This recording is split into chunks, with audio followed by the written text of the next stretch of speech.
اجمعین، اما بعد۔ شیخ عبدالرزاق رحمۃ اللہ یہ بہت بڑے حدیث اور فقہ کے امام گزرے۔ اس طرح بخاری شریف وغیرہ اس سے پہلے انہوں نے کتاب لکھی ہے، حدیث کو جمع کیا ہے، اس کا نام ہے مصنف عبدالرزاق۔ بہت بڑے انہوں نے ایک واقعہ لکھا جس میں حضرت سعید بن المسیب، یہ تابعی بہت بڑے امام ہیں، انہوں نے صحابہ کو لکھا ہے۔ ان کا واقعہ شیخ عبدالرزاق نے نقل کیا ہے، فرماتے ہیں ایک آدمی مسجد میں فجر کی اذان کے بعد، عام طور پہ 2 رکعت سنت ہے، اس سے پہلے آپ چاہے جتنی نماز پڑھ لیں رات میں تہجد کی نماز، لیکن جب فجر کی اذان ہو جائے آپ کے پاس ٹائم تو ہوتا ہے، آدھا گھنٹہ 2 انتظار کرتے ہیں جماعت کے لیے، لیکن صرف 2 ہی رکعت پڑھنا یہ سنت ہے اللہ کے لیے۔ فجر کی اذان کے بعد ہلکی سی 2 رکعت نماز آپ پڑھتے تھے، جو کہ بہت پہلے سے آپ جانتے تھے، تہجد پڑھتے تھے، تو 2 رکعت سنت پڑھ کر تھوڑا آرام کرتے تھے، لیٹ جاتے تھے، پھر وقت ہوتا نماز کا تو تشریف لاتے نماز پڑھتے۔ اللہ کے نبی کی سنت ہے کہ فجر کے اذان کے بعد صرف 2 رکعت سنت ہے، ٹائم ہے تو ہمیں زیادہ پڑھے، یہ سنت ہے۔ لیکن ایک آدمی 2 رکعت پھر 2 رکعت پھر 2 رکعت پڑھتے جا رہا تھا، تو سعید بن المسیب رحمۃ اللہ علیہ نے اس سے پوچھا کہ بھائی تو کون سی نماز پڑھ رہا ہے، یہ کیا ہے؟ اس نے یہ کہا کہ اللہ جو ہے مجھے زیادہ نماز پڑھنے پر عذاب تو نہیں دے رہا، تو میں کوئی غلط کام تو نہیں کر رہا ہوں، میں تو نماز ہی پڑھ رہا ہوں، 2 رکعت ٹھیک ہے لیکن میں زیادہ پڑھ رہا ہوں، تو اس میں کیا گناہ ہے؟ لوگ آج کل بولتے ہیں نا، وہ کر تو کیا گناہ، یہ کر تو کیا گناہ، آج شب برات نام رکھ دیا ہے، آج کی رات جاگے تو کیا گناہ، کل صبح روزہ رکھنے سے کیا نقصان ہے، روزہ تو اچھی چیز ہے، نفل نماز اچھی چیز ہے، لوگ بولتے ہیں نا۔ فجر کی نماز کے بعد فاتحہ دے تو کیا ہے، الحمدللہ ہی تو پڑھتے ہیں، قل هو اللہ ہی تو پڑھتے ہیں، کیا غلط اس طرح کی باتیں جو ہوتی ہیں نا۔ سعید بن المسیب رحمۃ اللہ علیہ نے جنہوں نے صحابہ کو دیکھا، یہ ہمارے امام ابو حنیفہ کے بھی استاد ہیں، انہوں نے جواب میں یہ فرمایا تجھے اللہ زیادہ نماز پڑھنے پر تو عذاب نہیں دے گا، لیکن چونکہ تو ہمارے نبی کی مخالفت کر رہا ہے، ان کی اتباع نہیں کر رہا ہے، ان کے خلاف کر رہا ہے، وہ تو 2 ہی رکعت نماز پڑھتے تھے، حالانکہ نماز کا جتنا شوق ان کو تھا کسی اور کو تو نہیں ہو سکتا، بار بار فرمایا بھی کرتے تھے جعلت قرۃ عینی فی الصلاۃ، مجھے اللہ نے نماز میں میری آنکھ کی ٹھنڈک نماز دی، نماز پڑھنے میں، نماز کو دیکھنے میں، نماز سے بڑی محبت تھی اللہ کے لیے۔ ہم جب دنیا میں بہت کما کر جس طرح خوش ہوتے ہیں، کسی دن اگر آپ کو فائدہ ہو گیا، کئی لاکھ کا فائدہ ہو گیا، کتنا خوش ہوگا، اس سے زیادہ اللہ کے نبی کو نماز پڑھنے میں خوشی ہوتی تھی، مزہ آتا تھا۔ اس کے باوجود فجر میں اذان کے بعد صرف 2 رکعت آپ پڑھتے تھے۔ اب کسی امتی کو یہ حق حاصل نہیں ہے کہ وہ 2 سے زیادہ رکعت پڑھے، سنت یہی ہے کہ اذان ہو فجر کی 2 رکعت پڑھو اور بیٹھو، ذکر کرو، تلاوت کرو، کچھ بھی کرو، جب جماعت کا وقت ہو جائے تو امام کے ساتھ نماز پڑھو۔ تو یہی کہا تجھے اللہ نماز زیادہ پڑھنے کی وجہ سے تو عذاب نہیں دے گا، لیکن رسول اللہ صلی اللہ علیہ وسلم کی مخالفت کرنے کی وجہ سے، ان کے اگینسٹ میں کام کرنے کی وجہ سے اللہ ضرور تجھے عذاب دے گا۔ اللہ کے نبی کے خلاف جا کر ہم روزہ رکھیں گے تو بھی عذاب کے مستحق ہوں۔ تو آج کی جو رات ہے، آج 14 تاریخ تھی شعبان کی، یہ 15ویں رات ہے۔ لوگوں میں یہ مشہور ہے کہ یہ شب برات ہے، جھوٹ ہے، کوئی حدیث نہیں سے نہیں۔ اللہ کے نبی نے کبھی اسپیشلی اس رات میں کوئی عبادت نہیں کی، جیسا آپ کی عادت تھی ہمیشہ تہجد پڑھتے تھے، آج کی رات میں پڑھتے تھے۔ کوئی پوچھتے ہیں کل روزہ رکھنا کیسا ہے، وہ یہ نہیں پوچھے آج کے لیے رکھا نہیں بھائی، کل تو 15 تاریخ ہوگی، 13، 14، 15 یہ 3 جو چاند کے حساب سے تاریخ ہیں، یہ روزہ سنت ہے۔ ہر مہینے میں چاند کے حساب سے جب 13 تاریخ ہو جائے، 13، 14، 15 رکھنا یہ سنت ہے۔ ایام 20 بولتے ہیں، یعنی ان دنوں میں چونکہ راتوں کو اجالا زیادہ رہتا ہے، چاند پورا ہوتا ہے، اس لیے اس کو کہا گیا ایام 20، یعنی وہ دن جس کی راتوں میں بھی چمک ہوتی ہے، دن کی طرح رات بھی ہوتی ہے۔ تو اللہ کے نبی ان تینوں دنوں میں روزہ رکھتے تھے اور ہم سب کے لیے سنت ہے۔ ایام 20 کے حساب سے اگر کوئی رکھتا ہے تو وہ تو سنت ہے، لیکن کسی کے ذہن میں ہوتا نہیں شب برات کے بعد کا روزہ، یہ بدعت ہے، نہیں کر سکتا۔ اگر آپ نے 12 کو نہیں رکھا، 13 کو نہیں رکھا، 14 کو نہیں رکھا، 15 کو کیوں رکھ رہے ہیں اسپیشلی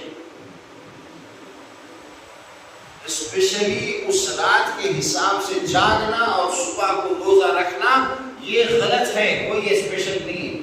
ویسے آپ کی عادت ہے، اللہ کے نبی بھی اس مہینے میں بہت زیادہ روزہ رکھتے تھے، ویسے آپ رکھتے آئے ہیں، کل بھی تھے، آج بھی رکھا، صبح بھی رکھیں گے، کوئی حرج نہیں، رکھ سکتے۔ پرٹیکولرلی کسی اور دن تو روزہ نہیں رکھے گا، کسی اور رات میں عبادت نہیں کرے گا، لیکن شب برات میں ضرور۔ اس رات میں عبادت کے بڑے بڑے فائدے لوگ بتاتے ہیں، سوشل میڈیا میں آپ نے دیکھا ہو، سب جھوٹ ہے، کوئی اسپیشل نہیں۔ ایسے ہر رات جب تہجد کا وقت ہوتا ہے، اخیر کا جو حصہ شروع ہوتا ہے، 1-2 گھنٹہ پہلے آسمان دنیا پر اللہ اترتے ہیں، نزول فرماتے۔ اب اللہ کیسے اترتا ہے، اس کا نزول کیا، وہ بے شک جانتا ہے، کسی کو علم نہیں پوچھتا۔ پہلے آسمان پر، آسمان دنیا کا مطلب جو ہمیں آسمان نظر آتا ہے، ویسے 7 آسمان ہیں، اس آسمان پر اللہ نزول فرما۔ نزول عربی کا لفظ ہے، اسے اترنا کہا جاتا ہے۔ نزلہ کا مطلب اترنا، تنزیل اور انزال، یہ قرآن کے لیے تنزیل ہے، تنزیل الکتاب من اللہ العظیم، اس کا نام ہی ہے۔ تو اللہ اترتا ہے، کیسے اترتا ہے، کیا کیفیت ہے، وہ بہتر کسی کو نہیں معلوم۔ اس کی ہر رات کو 2 بجے کے بعد اللہ پہلے آسمان پر اترتا ہے، اور یہ اعلان ہوتا ہے کوئی ہے مانگنے والا مانگ لے، میں اسے دے دوں گا۔ اللہ دینے کے لیے تیار ہے۔ کوئی مغفرت چاہنے والا مغفرت کرنے کے لیے اللہ تیار ہے، اس کو بخشنے کے لیے تیار ہے۔ روز تو ہمیں اتفاق نہیں ہوتا، لیکن شب برات کو ان کے بولے کیا کہ بولے، قرآن و حدیث میں اس کا ذکر بھی لوگ کرتے ہیں، یہ غلط ہے۔ کسی چیز کو خاص بنا لینا، سورہ فاتحہ روز پڑھو، 100 بار پڑھو، 1000 بار پڑھو، ایک بار آپ اس سورے کو پڑھیں گے پورے قرآن کا ثواب ملتا ہے۔ سبع المثانی اس کا نام ہے۔ قرآن کو قرآن کہا جاتا ہے، لیکن سورہ فاتحہ کا نام قرآن عظیم ہے، یعنی ایک عظمت والا قرآن۔ ایک سورے کو بھی قرآن کہا گیا، آپ پڑھیں گے کوئی حرج نہیں، ثواب ہی ثواب۔ لیکن صبح کی نماز کے بعد ہاتھا ہٹا کو دعا کرنا، فاتحہ دلانا، دعا اللہ حدیث میں ثابت نہیں ہے، فاتحہ کہاں سے آ گئی؟ جو اللہ کے نبی نے نہیں کیا ہے اسے ضروری قرار دینا، اسے یہ کہنا کہ اچھا کام ہے، یہاں پر غلطی۔ اچھا کام جبھی اچھا ہے جب اللہ کے نبی فرمائے، وقت کی تحدید کے ساتھ، کون سے ٹائم میں کیا کرنا کرنے کا تمہیں میں بولے، یعنی کسی کو حق نہیں ہے صرف اللہ کے نبی کو اللہ کی طرف سے ہوتا ہے، اس لیے ان کو حق ہے۔ وما ينطق عن الهوى ان هو الا وحی یوحی، جو کچھ آپ فرماتے ہیں دین کے تعلق سے وہ اللہ کی طرف سے وحی ہوتی ہے، ان تک یا تو فرشتہ لے کر آتا ہے یا اللہ ان کے دل میں ڈالتا ہے، ان کی بات نہیں ہوتی، اس لیے ان کا حق ہے۔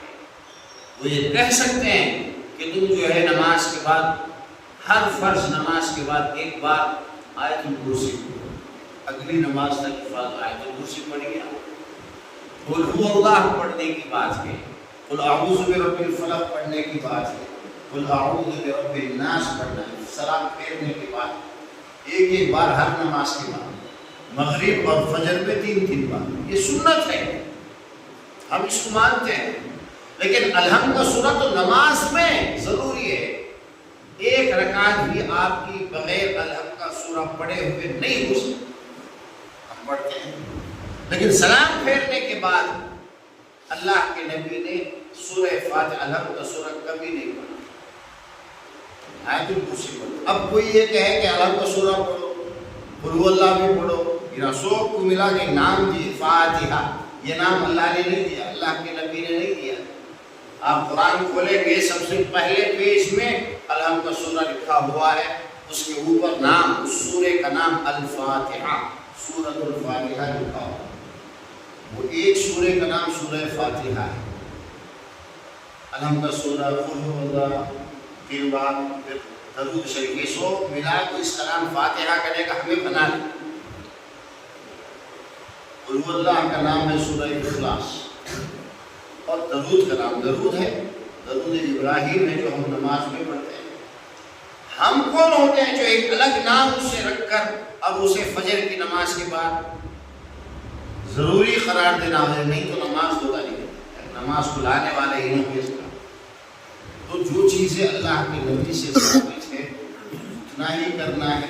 فجر میں اذان کے بعد صرف 2 رکعت پڑھنا ہے تو 2 ہی رکعت، اور کوئی نماز آپ نہیں پڑھ سکتے، نفل نماز نہیں پڑھ سکتے، ٹائم رکھ تو بھی نہیں پڑھنے کی اجازت نہیں۔ اس لیے ان کو جواب دے کر یہ فرمایا، حضرت سعید بن المسیب بہت بڑے تابعی ہیں، کہ تمہیں اللہ اس لیے عذاب نہیں دے گا کہ تو نے کوئی غلطی کی ہے، کوئی گناہ کیا ہے، نہیں، تو نے نبی کی مخالفت کی ہے صلی اللہ علیہ وسلم، وہ جو راستہ بتایا اس کے اگینسٹ میں چلنا، اس کی پرواہ نہیں کرنا، اللہ کے نزدیک سب سے بڑا جرم ہے، اس پر عذاب ہو سکتا ہے۔ اللہ تبارک و تعالی ہمیں دین کی صحیح سمجھ آتا ہے، کب کیا کرنا ہے کیا نہیں کرنا ہے، اللہ اور اللہ کے نبی نے کھلے کھول کر کے بتایا، مکمل ڈیٹیلز میں بتایا۔ اب کسی اور کی ضرورت نہیں ہے کہ کوئی اور آ کر نئی چیزیں ہمیں بتائے، جو بتایا ہے اسی کو دیکھو، یاد کرو، اس پر عمل کرو، کافی ہے۔ اللہ تبارک و تعالی ہمیں ہر ایک سنت پر عمل کرنے کی توفیق دے، جو ہمارے معاشرے میں، ہمارے مساجد کے اندر ماحول جو بنا ہوا ہے نئے نئے بدعتوں کا، غلط چیزوں کا، ان سب سے اللہ ہماری حفاظت کرے۔ سبحانک اللہم و بحمدک، نشہد ان لا الہ الا انت، نستغفرک